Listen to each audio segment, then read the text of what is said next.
Hey everyone, Buick update 23. I know it's been a while since I've had the last update, but since the last video I've gotten married and gotten a new house, so it has, I've had a lot of life events going on and progress slowed, but I'm finally back at it. The biggest updates would be pretty much that I got the turbo on and plumbed, got the manifolds all trimmed up and ready to go, and I think I've finally started final assembly.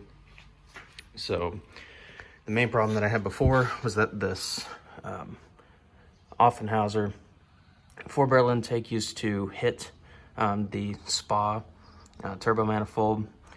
So I've since taken it off and ground it away. So now there's clearance along the entire bottom of the manifold so that it doesn't heat up or melt or, not sit flush against the head. This is the Garret GTX3582R Gen 2. The R, I believe, is the reverse scroll version. The main problem I was never able to have a turbo directly bolted to the engine was because normally the turbos spin the other way and this would drop down. So the motor mount and frame rail would actually hit the turbo if it was mounted the other way, and the only turbos I could find that had this reverse rotation were these Garretts. So that allowed me to actually just buy a short T4 to V-band adapter and then bolt the turbo directly to it. Otherwise, I've made AN lines for these banjo fittings and tapped the thermostat housing for a 6 AN line. And then here's the return, which has another banjo fitting and runs to the inlet of the water pump. I may end up having to replace this.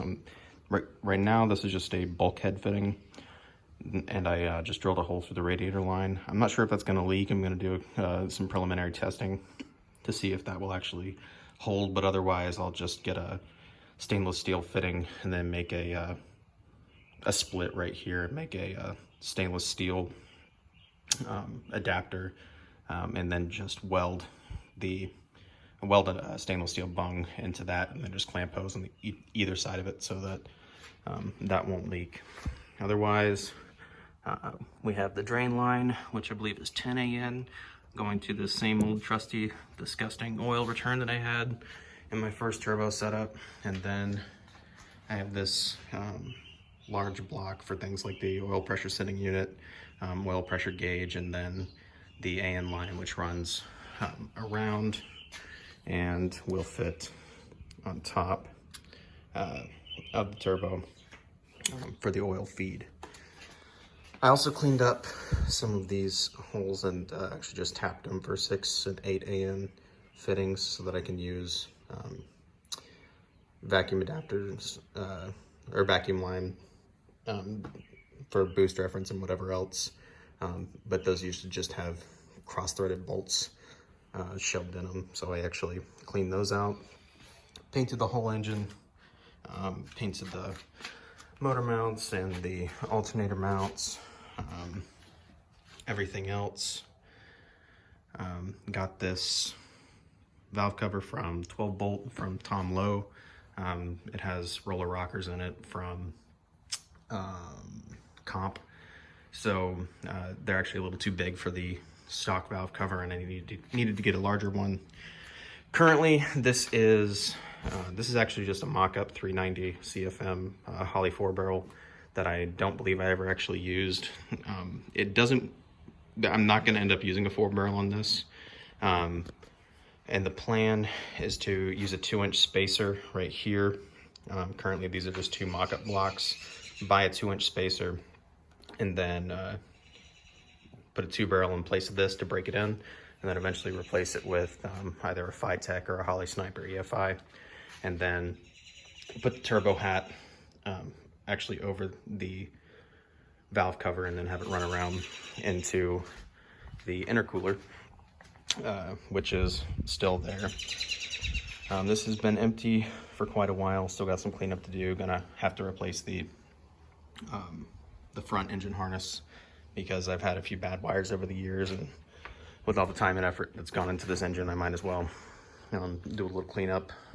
I also finally got a transmission to go along with this. I got this from the Buick GS Nationals in Bowling Green, Kentucky.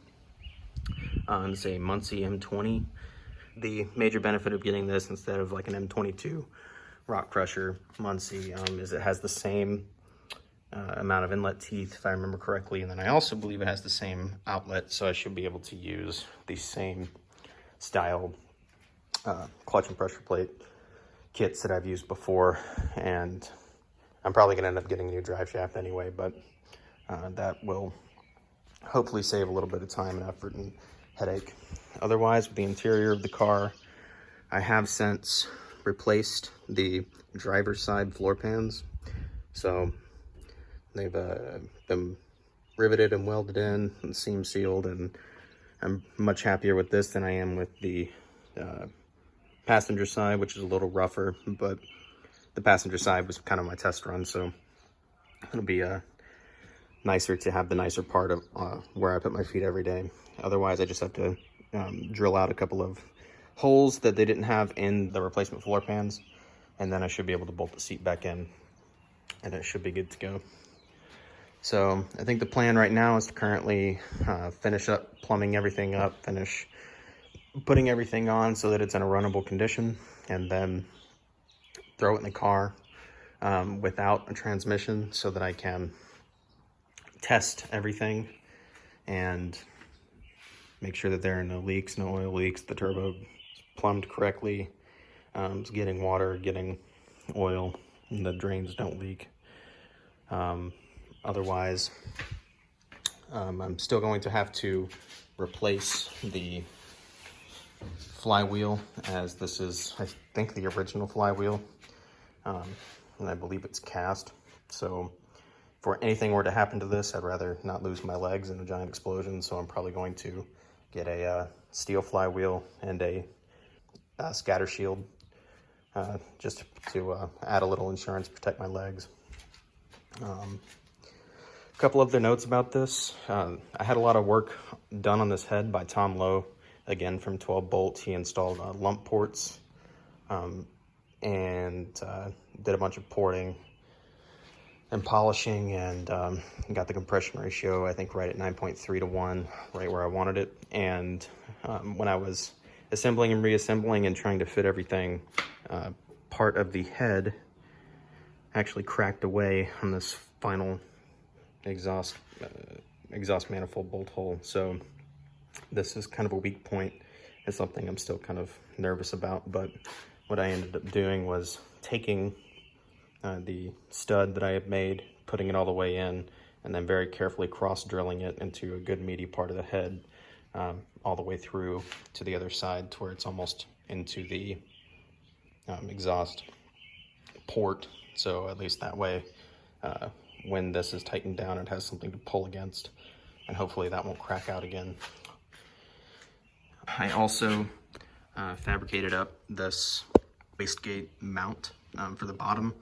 I believe it's a T25 mount, and so I took a piece of, I think this is 3/8 plate, 3/8 mild steel, and then I got a 45 bend and welded that, and welded the V-band mount to the end of the pipe. So this sits off at an angle and then is actually pretty close to the frame rail.